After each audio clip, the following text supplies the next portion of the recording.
Praise the Lord. Good morning, church. Are we alive today? Amen. The Spirit of the Lord is within our hearts, mga kapatid, no? Every time na tayo ay talagang nagpapasalamat sa Panginoon, marami po ba tayo pinapasalamat sa Lord?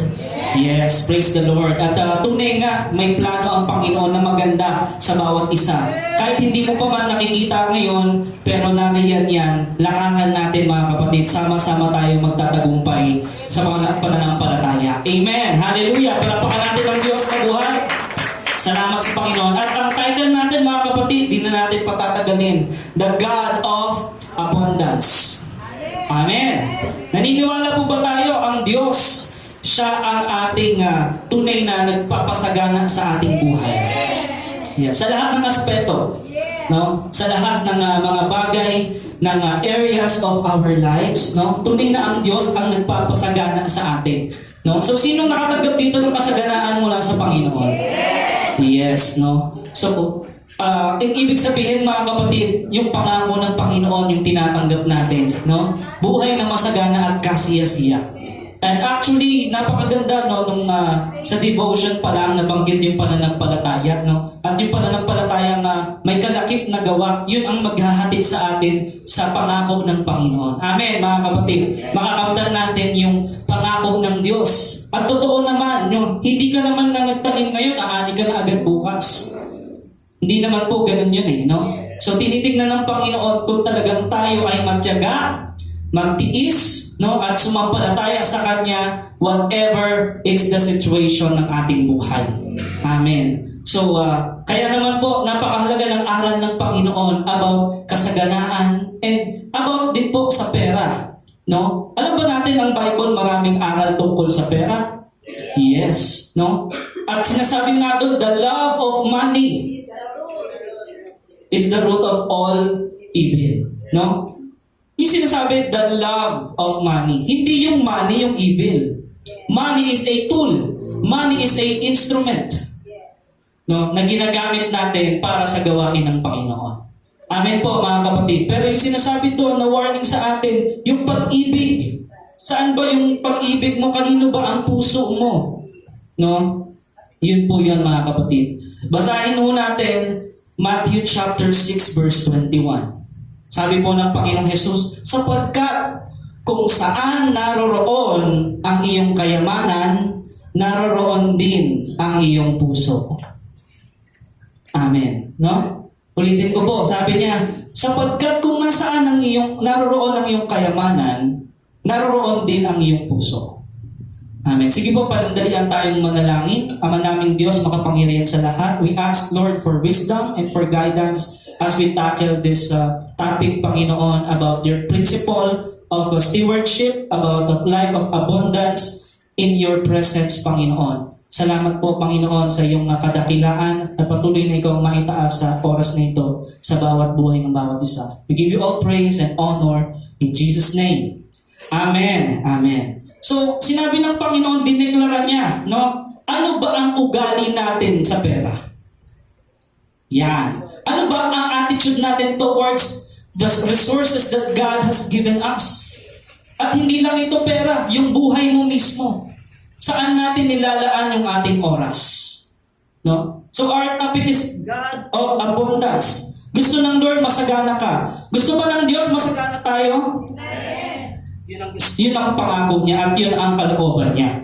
No? Pero bakit minsan, no, hindi nangyayari yun sa ating buhay? No? So, linawin lang natin, ang kasaganaan mga kapatid, hindi nakabase sa kung anong laman ng bank account mo, ha? Ang kasaganaan is nanggagaling sa pananampalataya mo. Depende yon sa level ng pananampalataya mo. Depende yon sa pananaw mo sa bawat sitwasyon. Kasi kung ang attitude mo, kapag may pera ka ay nag-iiba, ibig sabihin you cannot handle God's resources in your life. Amen? And God said na ma-manage natin katulad ng parable of the talents na alala natin mga kapatid. Binigyan ang bawat isa ng kakayahan. No, binigyan ng bawat isa ng talento. Binigyan ng bawat isa ng mga bagay na gift. No? Para kanino? Para sa Diyos po lahat yun. Sa Diyos po lahat ng gagaling yun mga kapatid. Amen po ba? Yes.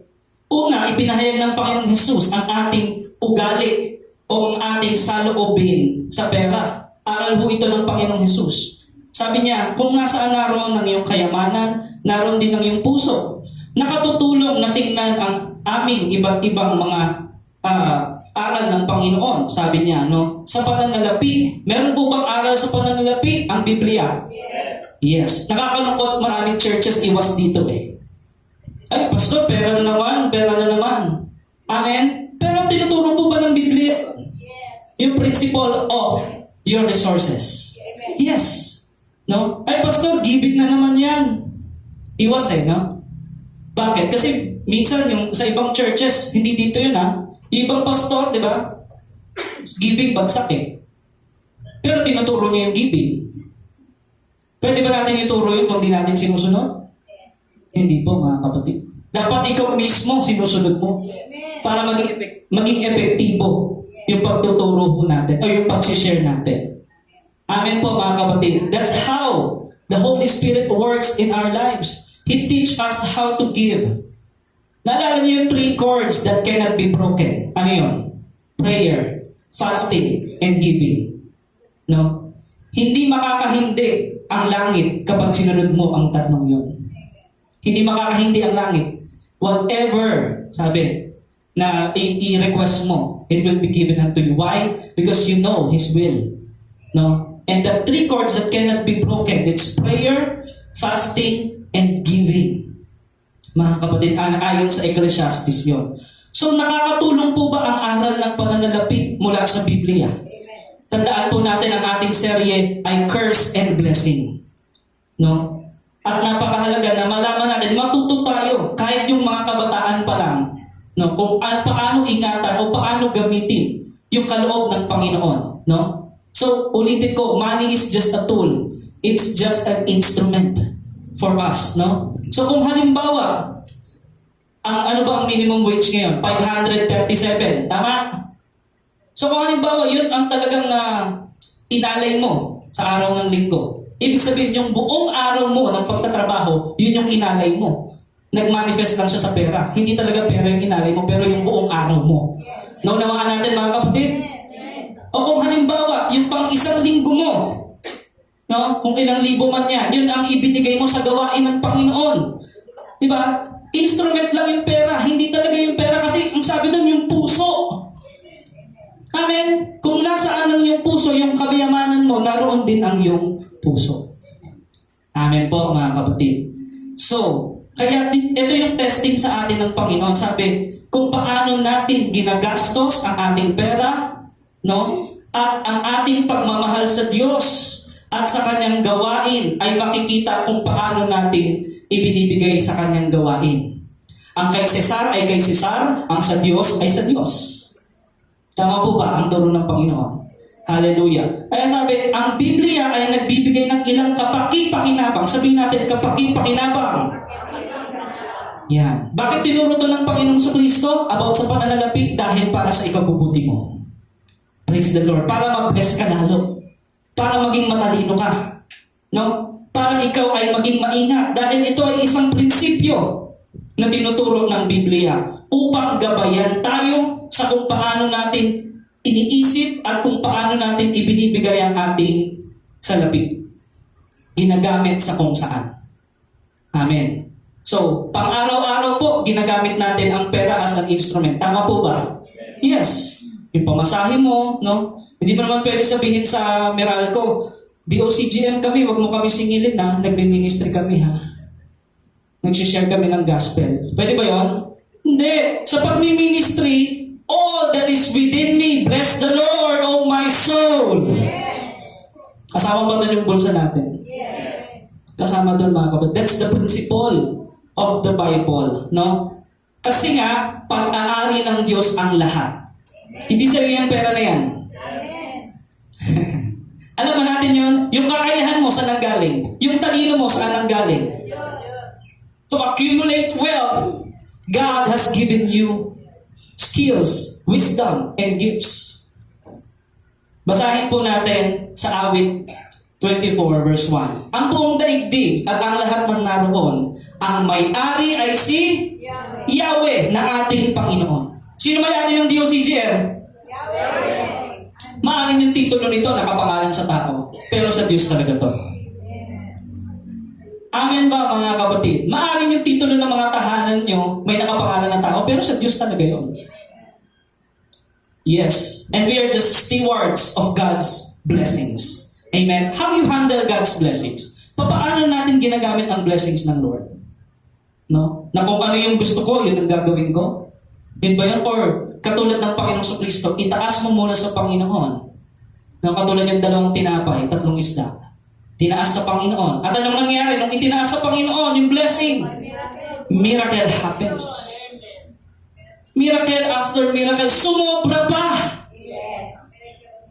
Eh ikaw, nung nakatanggap ka, sabihin mo agad, kulang eh. Kulang na naman yung sweldo ko ah. Kulang na naman yung tanggap ko ngayon ah. Yun ba ang turo ng Biblia, mga kapatid? Magreklamo? In everything, give thanks, mga kapatid. Marami tayong dapat ipasalamat. Yung paghinga mo, pinasalamat mo? Walang bayad yan, yung oxygen. Ang Diyos ang may bigay niyan. Yung tubig na pinanligo mo, pinanlinis mo, pinagpasalamat mo ba? Minsan kasi nakakalimutan na natin dahil pamilyar na tayo. Dahil parang pang-araw-araw na to eh. Common naman to. Itong tubig na to, itong hangin na to. Nakakalimutan natin, galing lahat yan sa Diyos. Yung bubong sa ulo mo. Yung higaan mo. Na kahit banig yan, ang sarap mahiga, basta nasa presensya ka ng Panginoon. Pinagpasalamat mo na ba yan, kapatid? No? So, napakahalaga ng gratitude. Attitude of gratitude. Kasi kung wala tayong gratitude or yung ibig sabihin, giving thanks always to God, kapatid, parang sinara mo yung gripo at nawalan ng tubig ang agos. Kung wala kang gratitude. Kung wala kang attitude of gratitude. Amen po ba mga kapatid? Pero kapag lagi kang may gratitude, salamat lagi sa Panginoon kung anong mayroon dyan, tuloy-tuloy ang agos, tuloy-tuloy ang pagkilos ng Holy Spirit. Like rivers of water. Sabi nga. Diba? At sa kapanahunan, ikaw ay hindi malalanta kahit anong kapanahunan. Bakit? The Holy Spirit is like rivers of water. No? Na siyang magsusustain sa iyo in every seasons of your life. Amen po ba? Kaya sabi, ang lupa ay sa Panginoon. Kanino daw? Sa Panginoon, ang buong daigdig. Lahat ng naninirahan, lahat ng narito, yung buhay natin sa Panginoon to. Saan natin ginagamit ang buhay natin? No? Saan ginagamit ng tao ang buhay niya? No? Tapos kapag nasira yung buhay niya, yung iba sinisisi pa ang Diyos. Eh, unang-una, hindi mo nga siya kinilala at inalam yung kalooban niya. No? So tayo talaga ang may pagkukulang at kasalanan, mga kapatid. Kaya napakahalaga ng aral na to. Na marami hindi po na ipapangaral. Dahil iwas sila diyan pagdating sa pera.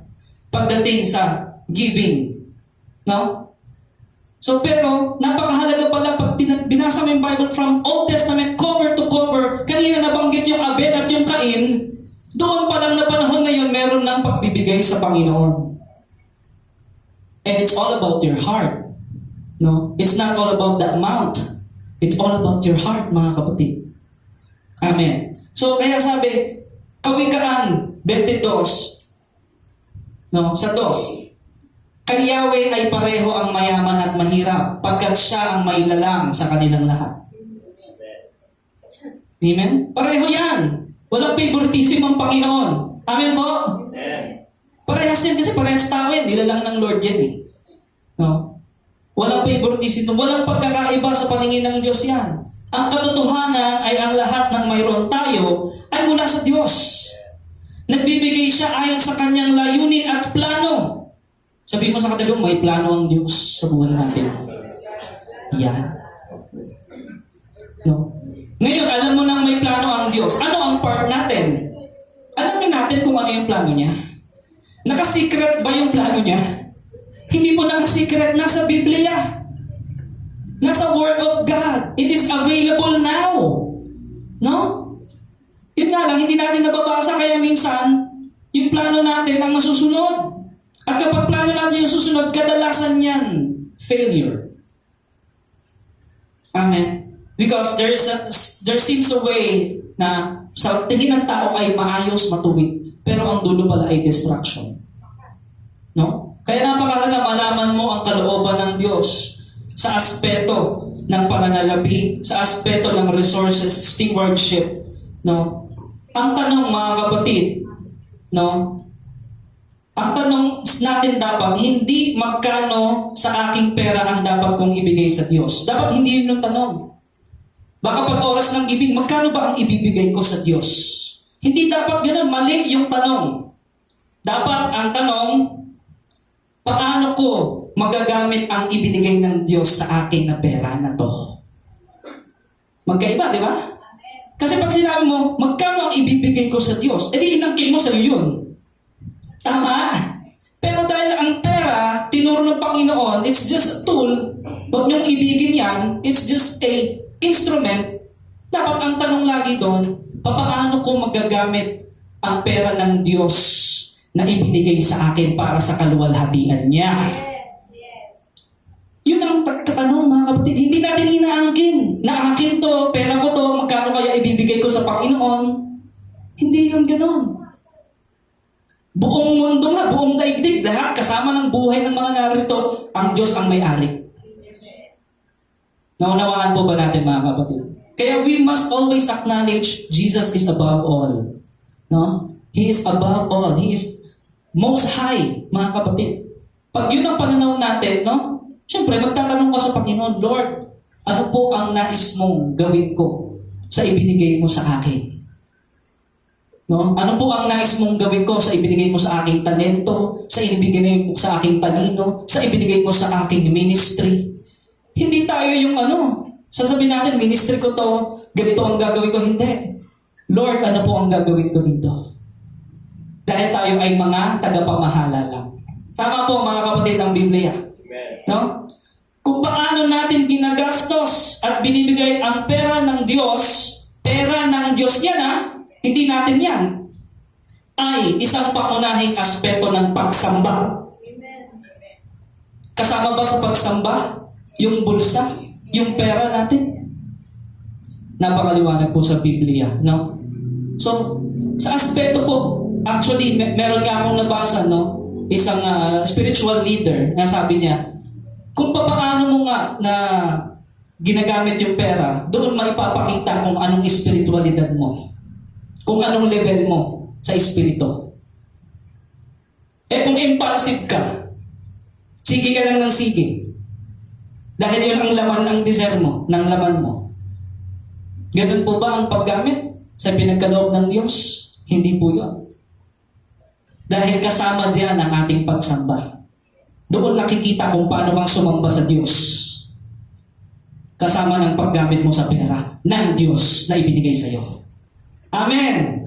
Hallelujah! Kaya ang sabi, ano man ang ating ginagawa, no? Yun ay nakikita ng Diyos. Colossus 3:17.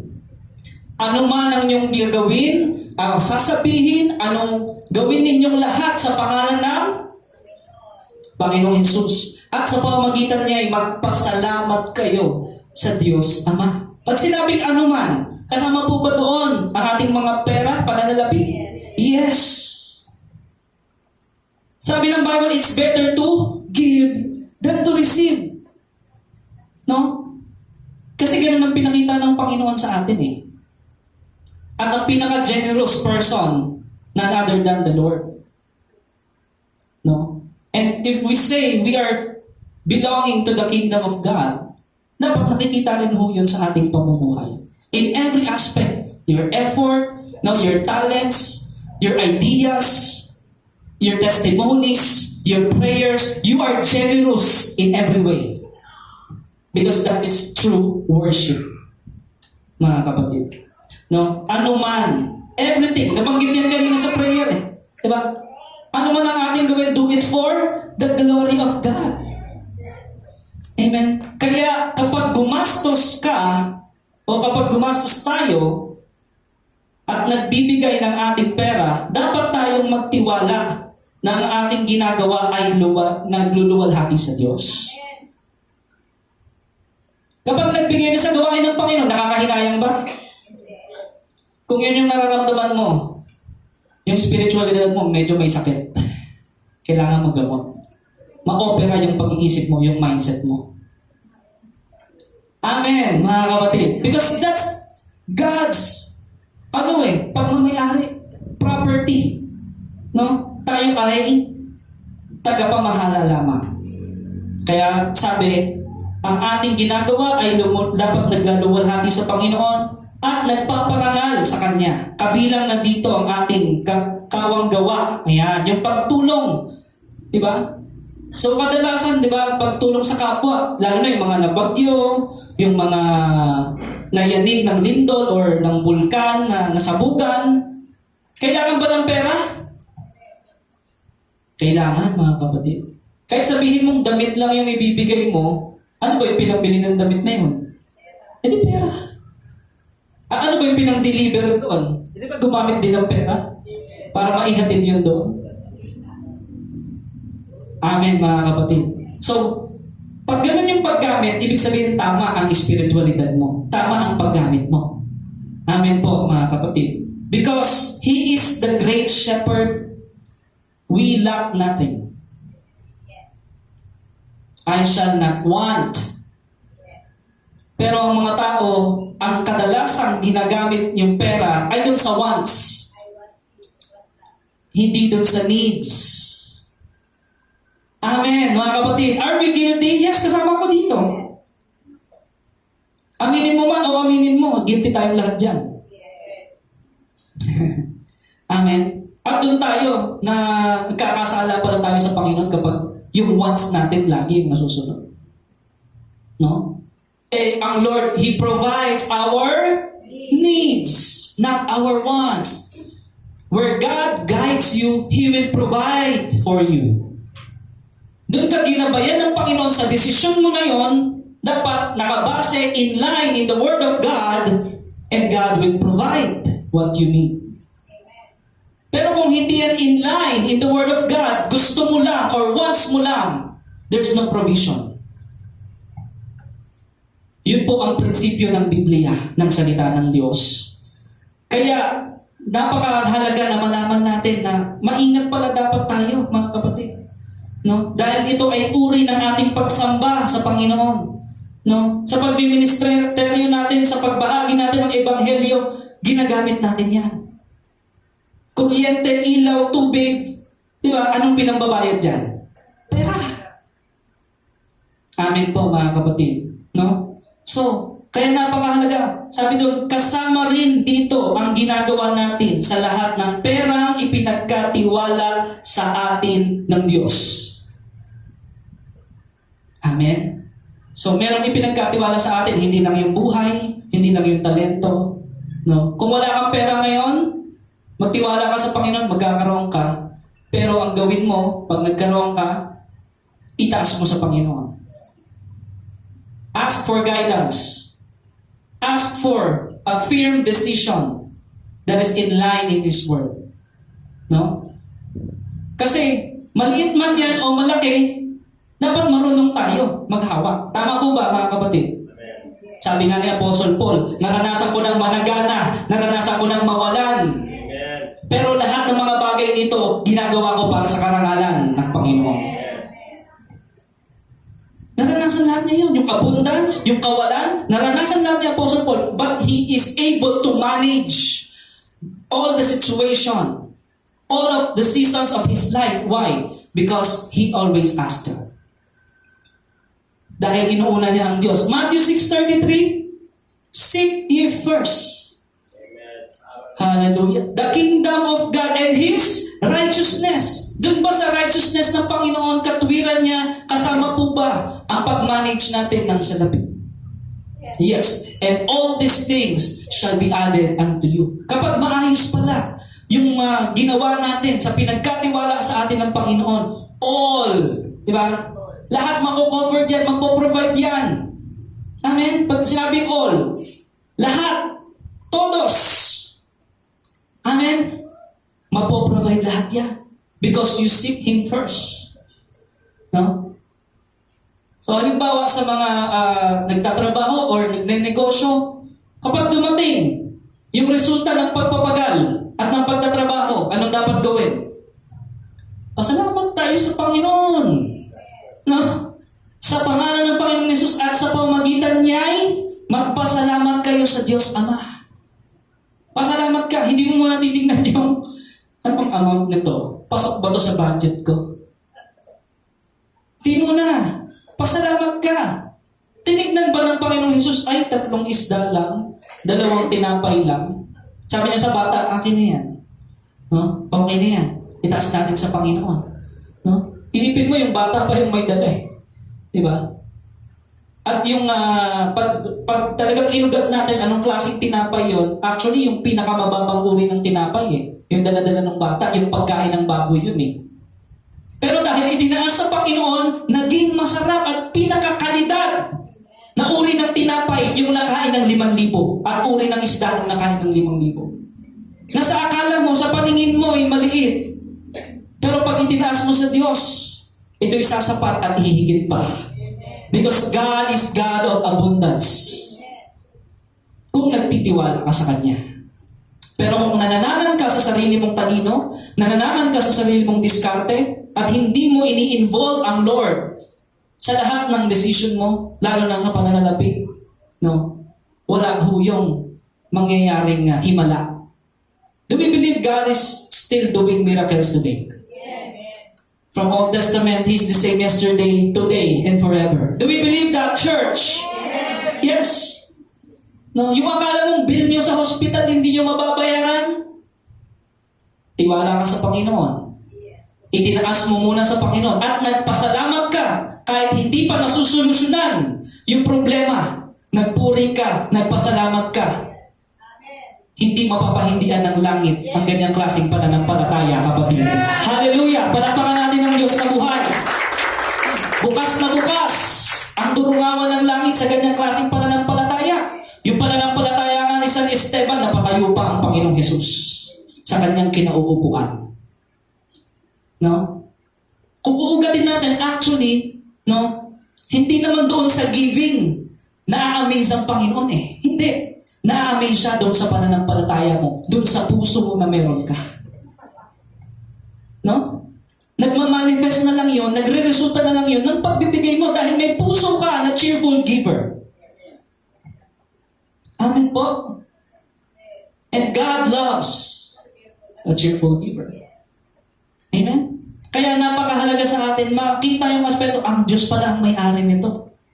No? Halimbawa sa music ministry, no? Yung lahat ng instrumento dito, lahat ng mga upuan dyan, diba? Ang Diyos pala may-ari niyan. Lahat yan. Na nakikita natin, yung kurtina na yan, lahat yan na nandito hanggang doon sa likod. Ang Diyos ang may-ari. So we acknowledge God in every aspect. At kapag gano'n ang ginawa natin at pinagpasalamat natin sa Panginoon, tuloy-tuloy ang daloy ng pagpapala, kapatid. Amen. Praise the Lord. Kasi ang pagpapasalamat, ang attitude of gratitude is like saying, God, diba, na bukas ka ang vessel, no, na paglalagyan muli ng Panginoon ng tuloy-tuloy. That is the attitude of gratitude. Amen. Ang pagbibigay sa panambahan at gawain o ministeryo ng Diyos para maibahagi ang Ebanghelyo ay inuutos ng Diyos. Inutos pala po ng Panginoon ito, no? Hindi lang ito basta inaral, kundi ito ay inutos. Sabi sa Korinto 16:1 verse 2, tungkol naman sa ambagan para sa mga kapatid, gawin ninyo ang tulad sa ipinagbilin ko sa mga taga-Galasya. Ano sabi niya? Tuwing unang araw ng Sanlinggo, ang bawat isa ay maglaan ng bahagi ng kanyang kinikita o ipunin iyon upang hindi na kailangang mag-ambagan pa pagpunta ko riyan. Para sa ministeryo, para pa sa pagbabahagi ng Ebanghelyo, kailangan ng monetary. Amen, mga kapatid. So, ano yung unang araw ng Sanlinggo? Linggo. Domingo. Linggo ho. Tama? So, kaya nagkakaroon ng offering. No? So, yun po ay aral na sinabi ni Apostle Paul. Ang pangangailangan, sabi doon, ng pagbibigay, para kanino ba nanggagaling yun? Para sa gawain ng Panginoon. Sabi doon, gawin ang sinabi ko sa mga taga-Galasya. Sa unang araw ng bawat linggo, ang bawat isa sa inyo ay dapat magtabi ng isang halaga ng pera alinsunod sa inyong kinikita. No? Nag-iipon nito. Ang patuloy na pagbibigay sa simbahan para sa ministeryo ay isang direktiba, utos ng Diyos sa mga Kristiyano. Utos po ng Panginoon yun. No? As per Apostle Pablo, mga kapatid. No? So kaya napakahalaga pala, uri pala yun, kasama pala yun sa pagsamba. Kasi hindi mabubuo yung totoong pagsamba mo kung wala kang ganon. Paano, pastor, kung wala naman kaming kinikita? Ask God, and it shall be given unto you. Seek, and you shall find. Knock, and the door shall be open unto you. No? So, minsan na-share ko sa inyo yung testimony ko, no? Na muntik-muntik na talagang kawatak-watak kaming magpapamilya dahil wala po kaming pera. Marami bang nawasak na pamilya dahil sa pera? Yes. Marami. Kaya dapat pag-aralan natin. Tama. No? So, walang pampaaral. No? Walang anumang resources, no? No communication at all. Diba? Doon sa aming tatay na sa ibang bansa. Pero, no, we pray to God na ang desire namin, hindi po kami maghiwa-hiwalay, magkakapatid. Kasi yung isa kukunin doon sa Samar, o yung isa doon naman sa isang tita or tito, ganyan. Parang yun yung initial plan. No? Kasi nga, walang pampaaral walang pambuhay No? So, ang Lord, narinig yung panalangin na yun. Na nais niya ay hindi magwatak-watak yung sa aming pamilya. So, yung at the very young age, kanya-kanya kami ng sideline. Ako po ay nagpo-construction. Si Camille po ay nagtitinda sa palengke. Si Lynn at si Mama naglalabada. Ang kuya ko naman po ay naghahatid ng mga salamin doon sa Santa Cruz, Manila. No, so, kanya-kanya po kaming diskarte. No, pero hindi pa rin sumasapat. No? Dumating yung time, may pumunta sa aking kaibigan. Meron daw pag-aaral na libre kasi election nun no? Sa TESDA. Ano ba yung pag-aaral na yan? Sa call center. Okay. So, libre daw training. Sige, NC2. Libre daw. So, after that, kala ko makakapagtrabaho na ako at medyo lalaki na yung kita. Hindi pa pala. Meron pang testing. No? Ikot ako sa Makati. Diba? Actually, hindi pa yun yung una no? Doon muna doon sa Quezon City, doon sa pinsan ko No? Doon sa bandang na malayo pa. No? Pero hindi yun ang kalooban ng Panginoon. At iwan ko kung ilang beses na nag-apply at na-reject. Pero sabi nga, rejection, diba, is a protection and redirection of God. Ang sabi pala ng Panginoon, bakit ka lumalayo-layo pa doon? Dito meron malapit, SM Dasma. Amen, mga kapatid. So, no. So, nag-apply, hindi natanggap. No? After ilang buwan, nung bumalik ulit, hindi na naman natanggap. Libot-libot, hindi na naman tanggap. So, nakaka-discourage po yung mga ganun, mga kapatid. No? Parang maiiyak ka na lang na kailan ba ako matatanggap? Parang ganun. Yung pamasahe, syempre, puro utang yun. Diba? Paano ba namin mababayaran yan? Pero there comes a time na perfect timing ng Panginoon. Kasi yung pagkatok sa pinto, hindi lang naman isang beses yun. Katok ka ng katok hanggang sa magbukas. Yan ang prinsipyo. Pinanghawakan mo yung prinsipyo na yon hanggang sa natanggap. No? Si Brother Dean. No? Parang sabi ko, kaawaan niyo ako, tanggapin niyo naman ako. hindi ganun. Ang Lord ang nagbigay sa akin ng mga dapat sabihin. Kaya tanggap. And now, it's been my job, no? More than 9 years now. No? At yung pinagkatiwala sa akin ng Panginoon na yon, una, syempre, naibahagi ko rin, nagamit ko ng maayos, no? Sinangla ko muna ATM ko para makapag-aral yung mga kapatid ko. And then after that, tinulungan din naman nila ako na mabawi yun. Amen. So, ganun lang po mga kapatid, yung prinsipyo Diba? Magbubukas ang Panginoon ng way para kayo ay hindi magkahiwa-hiwalay, para kayo ay maganap yung kalooban ng Panginoon. Basta maging maprinsipyo ka lang, panghawakan mo yung pangako niya. No? At doon ko na nga po nakilala, no? Yung crush ko dati. Naasawa ko na ngayon. Ex-girlfriend ko. No? At yun nga po, kami ay kinasal at ngayon ay may pamilya na. No? Dahil po lahat yun sa Panginoon. No? So napakahalaga po talaga na talagang na laman ko sa puso ko, napakahalaga ng pananampalataya pagtitiwala sa Panginoon. Amen. Kasi all these things shall be added unto you. No? So salamat sa Panginoon dahil sa ganong mga provision niya.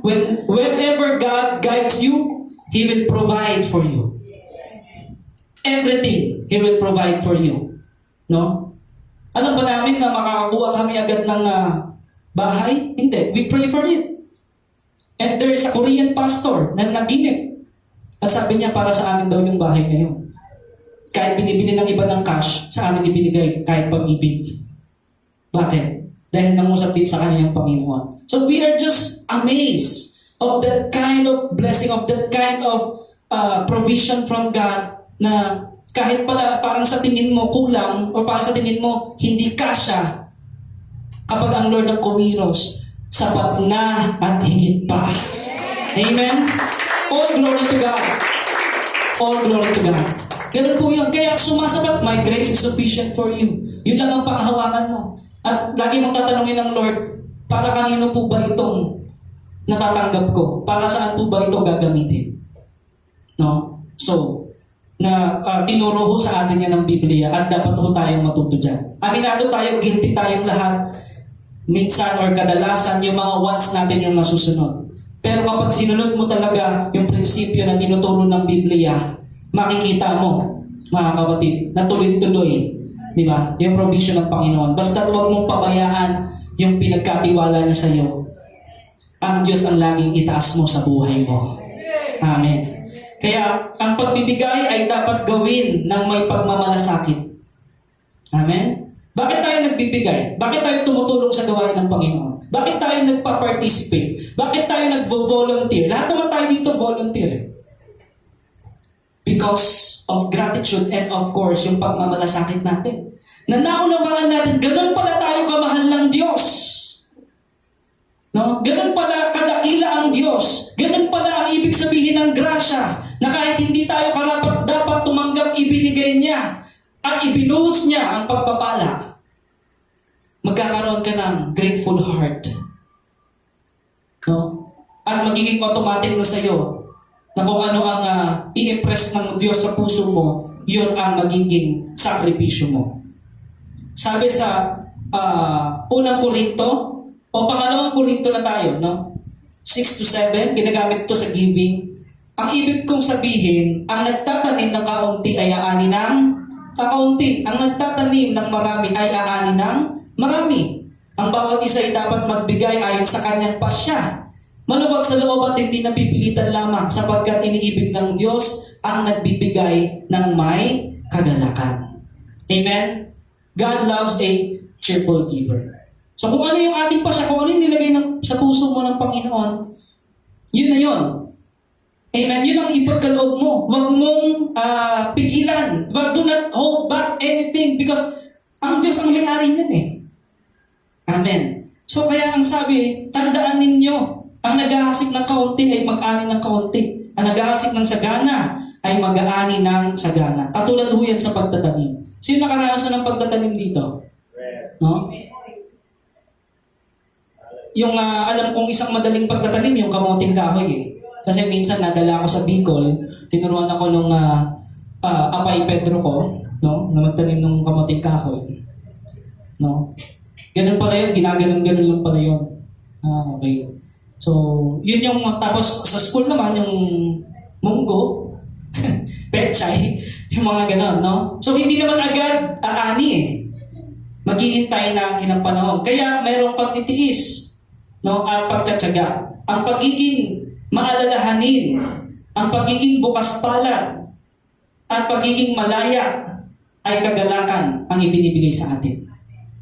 Kaya nga, it's better to give it than to receive it. Kasi kung ikaw yung ginamit ng Diyos para makatulong sa gawain niya o kung sinong tao, kagalakan yun, kapatid.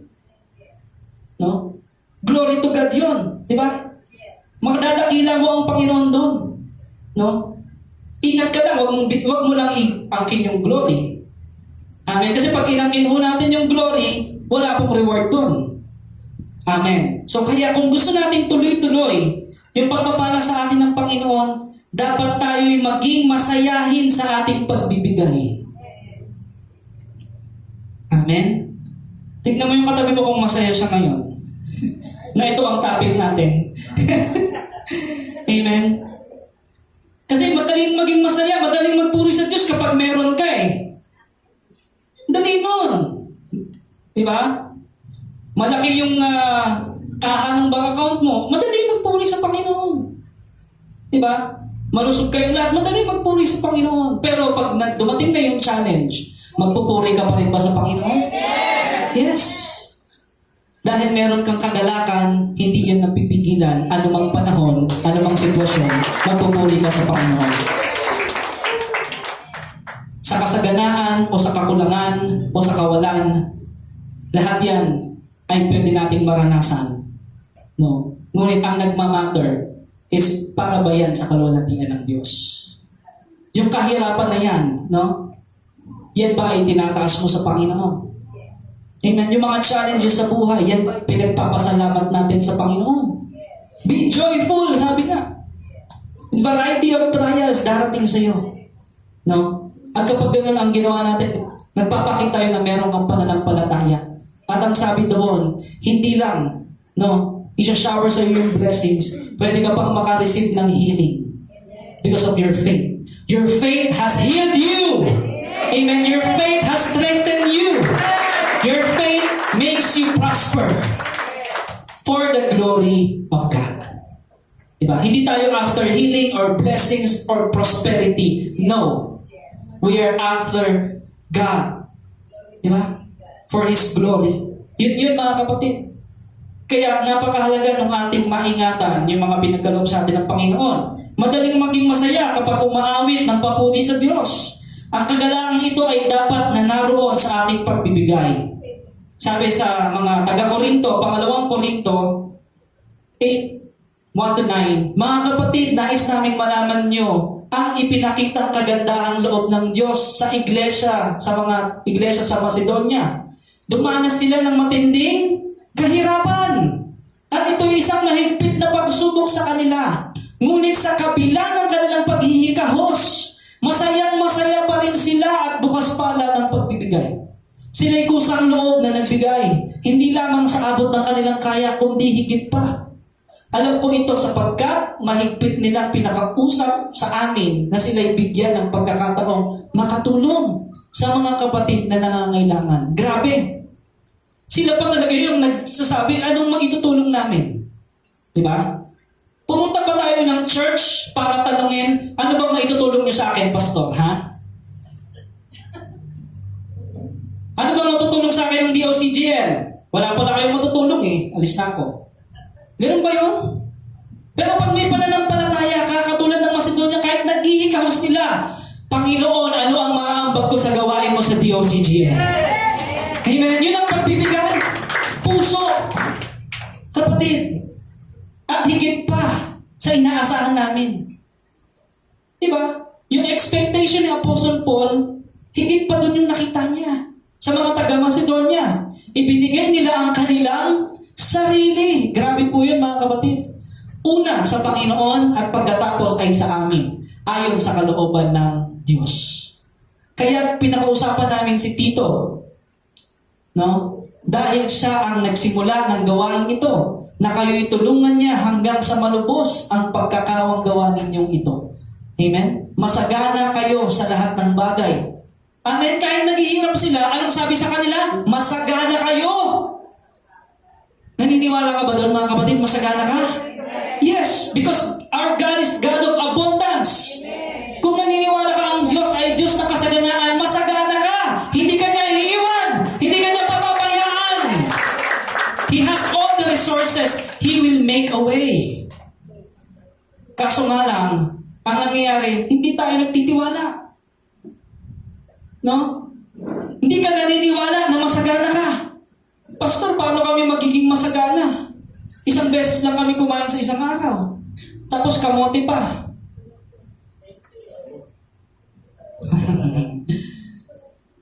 Sabi ni Apostle Paul, makontento tayo kung anong meron tayo. Hindi niya sinabing tumigil ka ng mangarap at tumigil ka ng mag-aim at mag-achieve. Hindi niya sinabi yun. Pero kung anong meron dyan sa panahon mo ngayon, makontento ka at parangalan ang Diyos na buhay. Amen.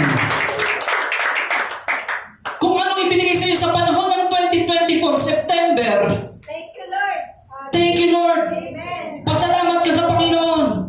At paniwalaan mo ikaw ay masagana dahil ikaw ay anak niya. Yun ang paniwalaan mo, kapatid. The devil is a liar.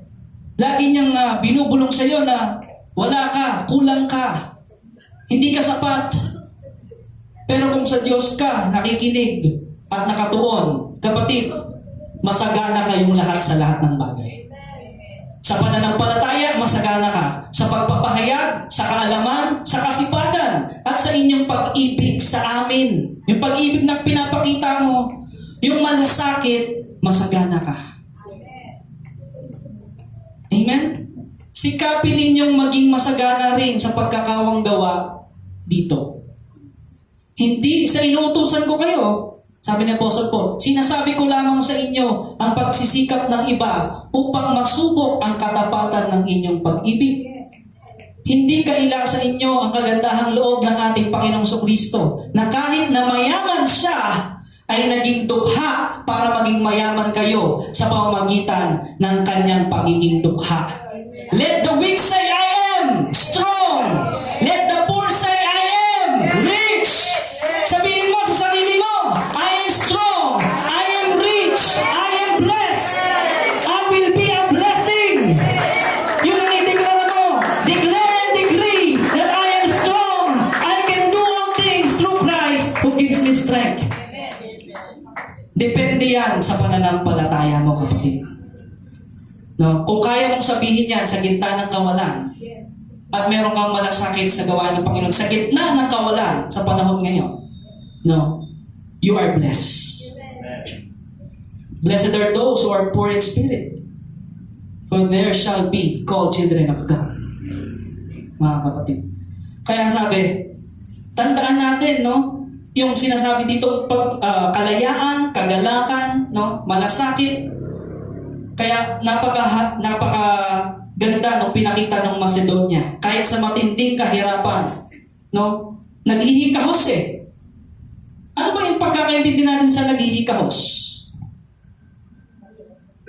Wala nang laman yung bigasan. Diba? Hindi mo alam kung anong kakainin yung mamaya or ano, no? So, naranasan natin yan, mga kapatid, diba? Sino nakaranas nun? Yes. Bakit pinaranas sa'yo ng Lord doon? Tinuruan ka niya na sa kanya ka lang umasa. That's the season of teaching. That's the season of giving you the principles. So whenever you handle it well, it will bring glory to His name. Amen.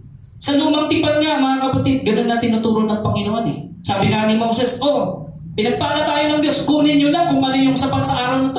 Anong ginawa ng mga tao? Nag-imbak sila. Kasi nga, naninigurado sigurista eh. Dahil wala silang tiwala sa Diyos. Sabi ng Diyos, kunin lang kung ano yung sapat. Pero ikaw naman, sige ka ng sige. Greed. Ang sabi, kunin nyo lang yung needs. Kaso, yung mga tao, greed yung pinairal. Kaya, lalong nawalan. Inuod, nabulok. Kaya mga kapatid, para hindi maging mapunta sa pagkabulok yung mga binigay sa atin ng Panginoon, alamin natin kung ano ang dapat natin gawin. Yun sa prinsipyo ng Biblia. Amen. So, bakit ba sa panahon ng mga Israelita, sabi sa Leviticus 27:30, bakit ba kailangan ng ikapo? No? Nung panahon na yon, bakit? Maging binhi o bunga ng pananim ay nakalaan para kanino? Kay Yahweh. Bakit? Para kanino ba yon? No? Para pondohan ang mga gawain ng Panginoon at yung mga Levita. Amen? Kasi yung mga Levita, they are exclusive. ng doon sa templo. Hindi sila pwedeng lumabas doon. Amen? So, ganun po ang dinisenyo ng Panginoon. At humigit kumulang 23% sa isang taon yung ginagawa ng mga Israelita. Sa Deuteronomy 14:28-29, yes, Deuteronomy, sabi doon, sa chapter 14:28-29, kasama sa mga utos na ito, ang 2 ikapu. Actually, 2 ikapu pa yung ginagawa nila dahil utos yun ng Lord sa Old Testament. Ang pagbibigay ng ikapu at ang 3 bahagi ng ikapu. Ang pagbibigay ay isang legal na kahilingan sa teokrasya ng Israel. Dahil meron yung mga naka-assign na paggagamitan. Amen po, mga kapatid? Ngayon, ang tanong, Pastor, requirements ba yung ikapu sa panahon natin ngayon? No? Ulitin ko yung tanong kung requirements ba o hindi. Yes. Yes. Ayan. Actually, ini-encourage. Principle ng Biblia po ang ikapu. Wala pang kautusan, may ikapu na. Amen. Yes. Panahon pa lang ni Abraham at ni Melchizedek, may ikapu na. Yes. Prinsipyo siya. Naging utos lang siya noong panahon ni Moses para sa mga Levita. No? Pero actually, nasa natin kanina kung ano yung pasya. Yun ang nais ng Panginoon. Pero, merong prinsipyo ang Biblia na kapag ikapu ang sinunod mo, mas lalong magbubunga. Yes. Yes. Because 10% is a very good number to start with. Pag doon ka nagsimula, dahil prinsipyo yun ng Diyos, parang bang sinasabi mo sa Diyos, nagtitiwala ako sa iyo, Panginoon. Because you trust in God, yun ang prinsipyo na ginagawa mo. So, hindi pinagbabawal at hindi rin pinipilit ang ikapu. Yes. Ulitin ko, hindi ito pinagbabawal sa panahon ng mga Kristiyano at hindi rin naman ito pinipilit. Pero ito ay dapat ituro. Yes. Yes. Yan. Diba? Dapat ituro. Bakit? Prinsipyo po ito ng Biblia eh. Amen. Aral ho ito ng Biblia eh. No? Kapag yun ang sinunod natin, makakamtan po natin ang sinabi ng Panginoon. Diba? Na masagana at kasiyasiya. Bukod sa kinakailangang pagbibigay nila, inutusan ng Diyos ang mga Israelita na magbigay ng kusang loob. Bukod pa yung ikapu Baka akala mo, nag-ikapu ka na, nagbigay ka na nun. Bukod pa po yun. Principle pa rin po yun. Bukod pa yung seed offering. Sa bansang Israel ho yun. No? Na, uulitin ko. Pinagbabawal ho ba yan ngayon? Hindi. Prinsipyo ho yan, mga kapatid. Amen? It depends on the level of your faith. Mga kapatid, no? So, kaya napakahalaga, Deuteronomy 16:10. Sahin natin.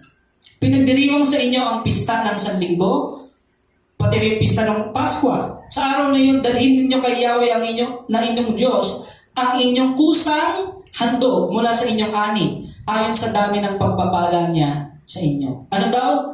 Ayon sa dami ng pagpapala niya sa inyo. Iba pa yung kusang loob, iba pa yung ikapu. Ganon sa bayang Israel, mga kapatid. No? So ang direktiba na ito, ang pinakakatulad sa uri ng pagbibigay sa bagong tipan.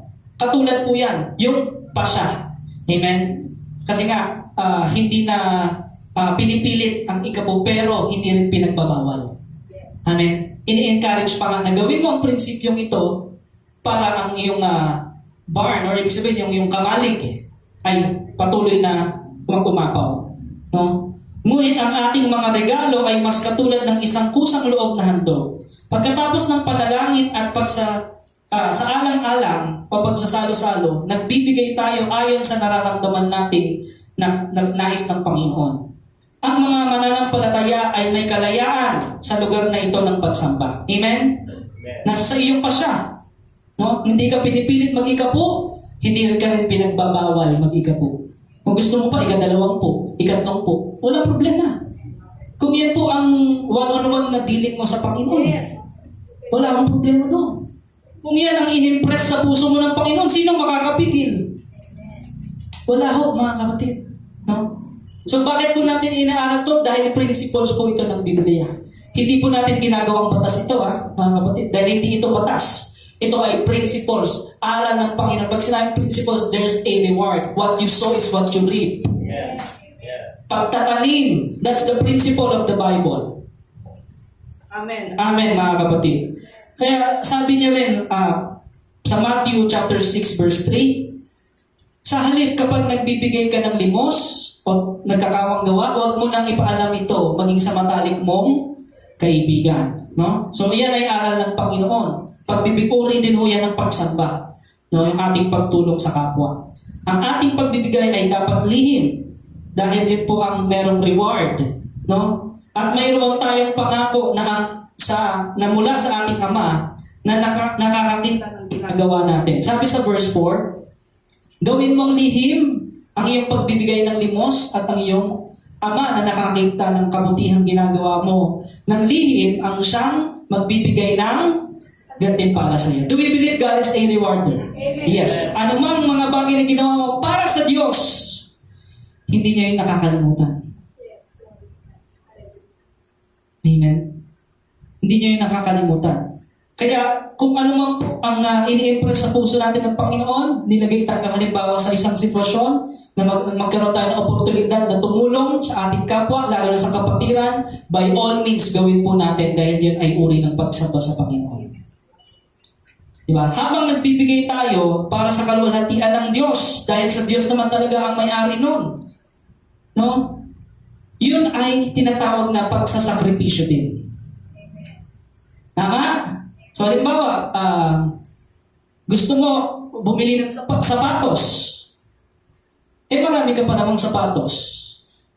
Merong inilagay sa iyong harapan ang Panginoon na dapat mong unahin at yun ay para sa kanyang kalwalhatian. Malalaman mo naman yun, i-press sa'yo ng Panginoon yun eh. Yun ang unahin mo. Amen, mga kapatid? Hindi muna yung wants, kung ano yung needs. Kaya pagsasakripisyo, bukas palad, at masaya kang nagbibigay, ikaw ay nagbibigay sa Diyos. Kailangan ba ng Diyos ang ating pera, pastor? Hindi. Ano ang nais ng Lord? Yung puso mo. I-surrender mo sa Kanya. Sa pamamagitan ng pagbibigay, pagpapakita yun that you surrender and you trust Him with all your heart. Amen. 2 Corinthians 9:6, balik tayo doon. Ito ang ibig kong sabihin, ang nagtatanim ng kaunti ay aani ng kaunti. Ang nagtatanim ng marami ay aani ng marami. At ito ay malawak, mga kapatid, hindi lang ito patungkol sa pera o sa lapi. No? Kung ano yung talento mo, kung ano yung lakas, yung talino na binigay sa'yo ng Panginoon, itanim mo lang yan. Itanim mo ng itanim. Lahat ng bagay na ibinigay sa'yo ng Panginoon, itanim mo. Gawin mo. Amen. At ikaw ay aani ng marami. Amen po, mga kapatid. Kaya sabi, Kawikaan 22 verse 9, ang taong mapagbigay ay pagpapalain. Amen. Amen. Sabi doon, sapagkat ibinabahagi niya ang kanyang pagkain sa mahihirap. Sabi nga sa Bible, there will always be poor in the land. No? Kaya sabi doon, ang mahirap ay bahaginan mo ng pagkain at tiyak na ikaw ay pagpapalain. Pero, may prinsipyo rin ng Biblia sa pagtulong, mga kapatid. Dapat maging matalino din tayo. Yung gustong tulungan natin ng Panginoon, no, ay yung dapat tinutulungan niya rin yung sarili niya. At dapat meron din siyang talagang pagkakilala sa Panginoon. No? Kasi kung ang tayo, basta isip lang natin, tulong lang na tayo ng tulong, hindi naman natin iniisip na baka hindi talaga yung karapat dapat tulungan. Diba? Kasi may mga season po yan eh. Halimbawa, inimpress rin ng Panginoon, wag mo muna siyang tulungan kasi may tinuturo pa ako sa kanya. May mga ganun eh. Amen? Kung nasa season yung taong yon ng pagdidisiplina ng Panginoon, huwag ka munang tumulong. Kasi dinidisiplina pa siya ng Panginoon eh. Papakita yun sa'yo ng Panginoon. Pero kung panahon na ng pagtulong, talagang ililid ka ng Panginoon na tumulong. Be humble as a dove, be wise as a serpent. Amen, mga kapatid. Kaya may prinsipyo dyan. Sabi, basahin natin Lucas 6:38. Magbigay kayo at kayo'y bibigyan din. Hustong takal, siksik, liklik at umaapaw pa ang ibibigay sa inyo. Sapagkat ang panukat na ginagamit ninyo sa iba ay siya rin gagamiting panukat sa inyo. Ibig sabihin, kung wala kang ibinibigay, makakatanggap ka ba? Ang prinsipyo ng Biblia, it's better to give than to receive. Believe and you will see. Hindi mo sasabihin sa Diyos, Lord, ipakita mo muna sa akin bago ko maniwala. Hindi gano'n. No, maniwala ka muna at ipapakita sa iyo ng Diyos. Ganun yun. Manampalataya ka muna. Diba? Katulad nga nabanggit ka na sa Abraham. Kahit maging yung anak na ibinigay sa kanya ng Diyos, ang tingin niya kay Isaac, hindi sa kanya yon, sa Diyos yon. So kung sa panahon na hingin niya ng Diyos, by all means,